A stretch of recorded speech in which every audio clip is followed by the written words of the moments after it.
शहजादी ने हिम्मत बांधी और अपना जादुई सफर शुरू किया। वो बर्फ से ढके बुलंद पहाड़ों पर चढ़ती रही। तेज हवाएं, खून जमा देने वाली सर्दी और थकन के बावजूद वो रुकी नहीं। कई दिन और रातें वो बर्फ में चलती रही, यहाँ तक कि आखिरकार वो एक गहरे, तारीक और घने जंगल में पहुँच गई। जंगल में हर तरफ सन्नाटा था। दरख्तों की शाखें एक दूसरे से उलझकर एक अजीब सा खौफ पैदा कर रही थी। लेकिन शहजादी बस एक ही जज्बे से आगे बढ़ती रही, शहजादे की तलाश। अचानक उसे अपने पीछे सरसराहट महसूस हुई। वो चूक कर पलटी। वहाँ एक बहुत बड़ा सब्ज रंग का जहरीला सांप था, जिसकी आंखें शोलों की तरह जल रही थीं।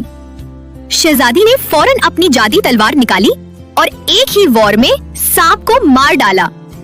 जमीन हिलने लगी, दरख्तों के पत्ते चमकने लगे और अचानक जंगल के दूसरे सिरे से एक रोशन रोशनी फूट पड़ी। शहजादी ने देखा कि उसके सामने एक नया रास्ता खुल गया था। वो सोने के शहर की जानिब जाता था। जैसे ही शहजादी शहर में दाखिल हुई, उसकी आंखें हैरत से चमक उठी।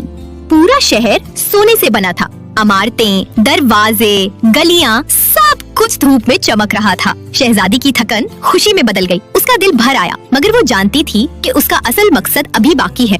वो शहर के शानदार महल में दाखिल हुई, लेकिन चूंकि कोई उसे नहीं पहचानता था, वो एक आम नौकरानी की तरह रहने लगी। दिन भर काम करती, खामोश रहती और दिल ही दिल में शहजादे की याद लिए फिरती। एक दिन जब वो महल का फर्श साफ कर रही थी, अचानक उसने दो महल की खादमाओं की बातचीत सुनी।